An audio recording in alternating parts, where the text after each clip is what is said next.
Hey everyone! Before we get started, make sure to subscribe to my channel. There are plenty more stories like this one coming your way. It began as something light-hearted. At least that's what I wanted to believe. We were sitting around the dinner table with friends, laughter echoing through the room, half-finished glasses of wine catching the glow of the candles. Plates were still warm, conversation easy. I had no idea one careless remark would change the tone of the night, and the way I would look at my husband from that moment on. James and I had been married for 9 years. From the outside, we looked like the picture of stability. A nice house, decent jobs, yearly vacations. The kind of life people assume means happiness. But the truth was different. Beneath the smiles and perfectly posed photos, we'd drifted far apart. He hid in his work, and I hid my loneliness behind quick wit and sarcasm. That evening, our friends Brian and Sophia had invited us over for dinner. The talk wandered from work stories to relationships, and at one point Sophia playfully scolded Brian for forgetting their anniversary. Everyone laughed. It was harmless teasing. Then, somehow, the spotlight turned to me. "Careful, Sophia," I joked, swirling my wine. "If James forgets ours next year, I might just find myself a new husband." Laughter erupted around the table, except from James. He sat perfectly still, his expression unreadable, his jaw tight. When our eyes met, the laughter around us seemed to fade. Something cold and silent passed between us. He set his fork down and leaned back in his chair. "You should," he said calmly. "Maybe then you'd finally see that the husband isn't the problem." The room froze. Sophia's hand paused halfway to her glass. Brian looked between us, unsure if it was still okay to laugh. My stomach dropped. My throat tightened. "What's that supposed to mean?" I asked, trying to sound amused, but my voice shook. James didn't raise his tone. "It means you've spent years blaming me for everything wrong in your life," he said evenly. "Maybe a new husband won't fix what's actually broken." You could have heard a pin drop. My cheeks burned. The laughter that had felt so easy moments ago vanished completely. He didn't yell. He didn't have to. The quiet edge in his words stung more than any shouting ever could. Everyone shifted uncomfortably, pretending to check their phones or focus on their food, anything to escape the tension at our table. I wanted to defend myself, but I couldn't find the words. It felt like our entire marriage was unraveling right there, in front of everyone. The drive home was silent. Streetlights flickered across James's face, calm but distant, his hands steady on the wheel. I stared out the window, wishing I could rewind and swallow that stupid joke. When we pulled into the driveway, he got out without saying a word, unlocked the door, and went straight to the living room. I followed slowly, unsure whether to apologize or explain. He poured himself a drink, sat on the couch, elbows resting on his knees. "Do you think it's funny?" he asked quietly, still looking down. "Turning our marriage into entertainment for other people." "It was just a joke," I said weakly. "You're overreacting." He let out a short, bitter laugh. "Overreacting? You embarrassed me in front of our friends, Emily. Do you even realize how often you do that? How often you make me the punchline?" His voice wasn't angry, just tired. And somehow, that hurt more than anger ever could. "I didn't mean it like that," I whispered. "You've just been so distant lately. I don't know how to reach you anymore. Sometimes, joking is the only way I can get you to notice me."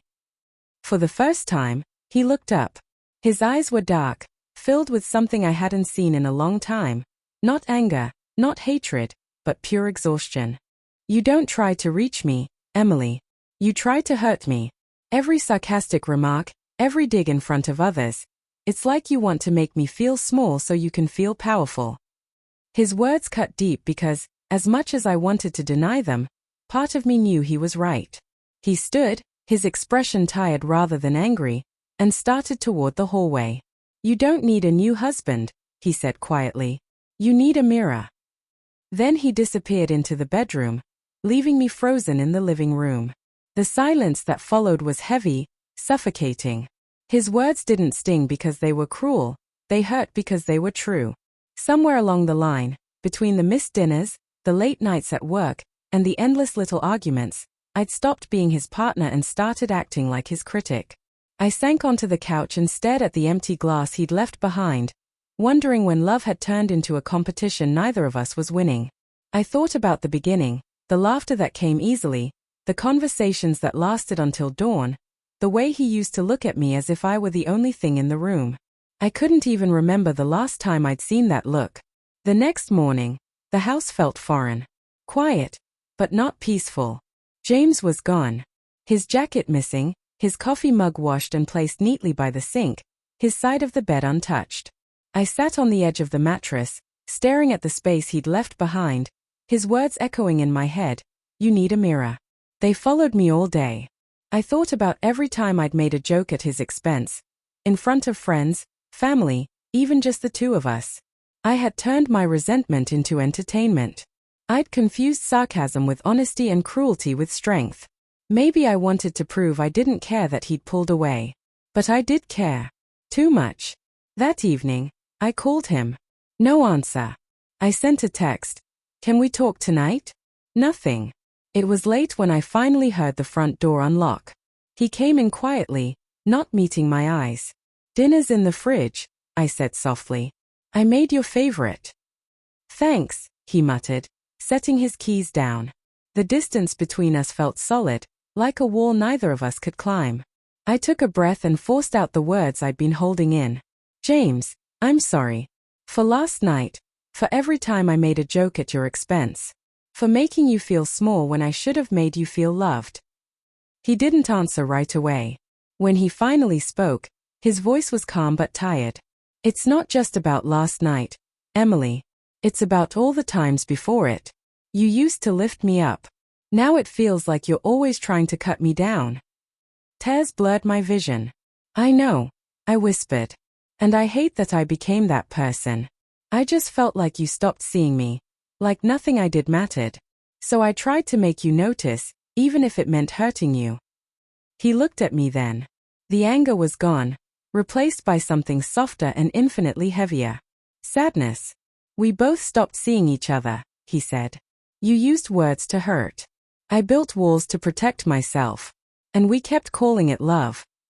We stood there, two people surrounded by the fragments of what we used to be. "I don't know if we can fix this," I admitted. He sighed, rubbing the back of his neck. "Maybe not. But we can stop treating each other like enemies." So we sat down, for the first time in a long time, and talked. Not as opponents keeping score, but as two broken people trying to understand how they got here. And in that fragile silence that followed, I realized something. Sometimes the hardest truths are the ones that finally wake us up.